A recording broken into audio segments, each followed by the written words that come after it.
I got this sweet Lochby Field Journal for Christmas, and it's starting to change the way that I take notes and journal in a good way. I just completed my first journal, and I realized that if I wanted to make it a permanent habit, I needed to be way more intentional and organized with how I approached the whole thing. For the last one, I just put everything in one journal, no matter what. And honestly, it made finding things a bit of a nightmare. Enter the Lochby Field Journal. I've used it now for a couple of weeks, including on a work trip. So I feel like I've gotten the layout pretty well set up. And I just wanted to share that and also my review of the first couple of weeks of using it. Keep everything from feeling so random and haphazard. Like the first journal, I started my setup structure with the journals inside. For the last journal, I was trying to include both more impromptu writings and drawings, but also more structured areas. So when I got the Lochby, I knew I had to have a separate journal for each of those functions. The first notebook in here is Arctic. It's more for my creative work, and it's just blank pages. And Arctic's notebooks are really cool because they're made out of a variety of recycled and composted material.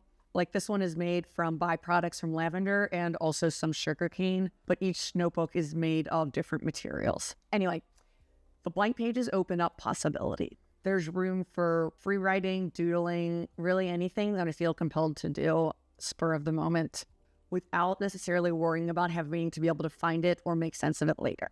And I hope that just having this blank notebook with me will make me feel more inspired and creative overall. The notebook behind that one is a dot layout, and this is for my more structured thoughts and notes. And it actually came with the Lochby Field Journal.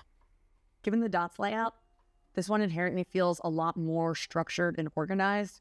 So I'm really going to be using this one for my daily habit tracker, my to-do lists, the not really as fun things, but the very important things. For example, I actually have a sleep study next week where we're trying to get to the bottom of my excessive daytime sleepiness. So for the last several weeks now, I've had to track when I wake up, when I go to bed, how many naps I take in a day, how long those naps are, and just all the information that will hopefully help the doctor. It's been really nice actually just knowing where I can find that information. I have to admit, I totally fell off of my habit tracker at the end of the year in my last journal. So this more organized layout just offers me a new opportunity to get back on track and actually stick with that. And besides those journals, I also have these other two little guys.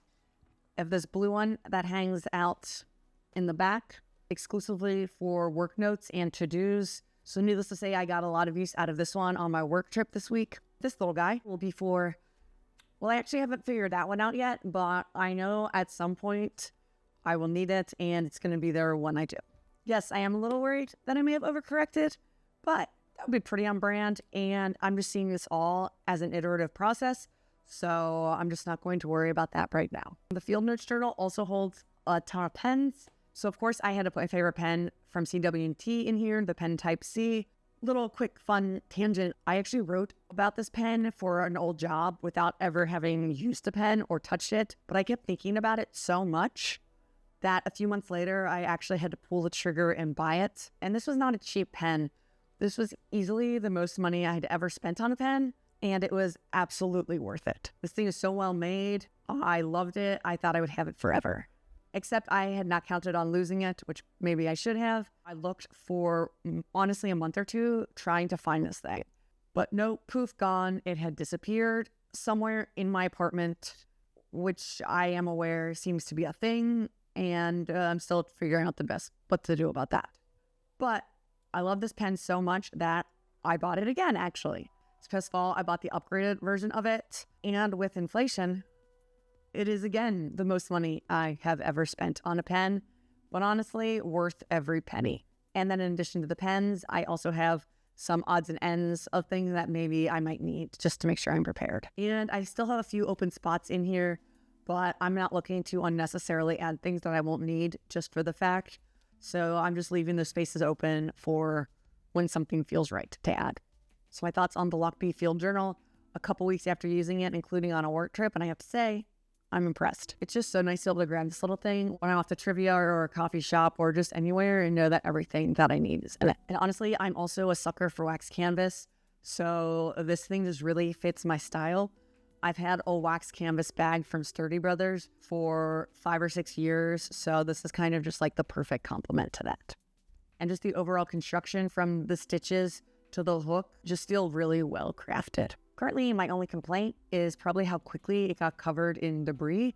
Almost immediately, just cat hair, dust, fuzzies attach themselves to the cover of this thing. I feel like if that's my biggest complaint so far, though, that's probably a good sign. So if the Lochby Field Journal feels like something you'd use, highly recommend getting it. The company makes a few different sizes and layouts, so if it seems like something that you'd be interested in but aren't quite sure, I would say check some of those out. So I'd love to hear what your thoughts are in the comments if you've had a Lochby or currently use one. Appreciate you staying till the end. If you haven't yet, make sure you hit that subscribe button.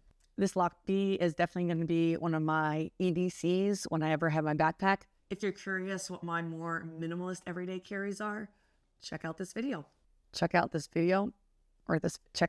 Check out the video somewhere.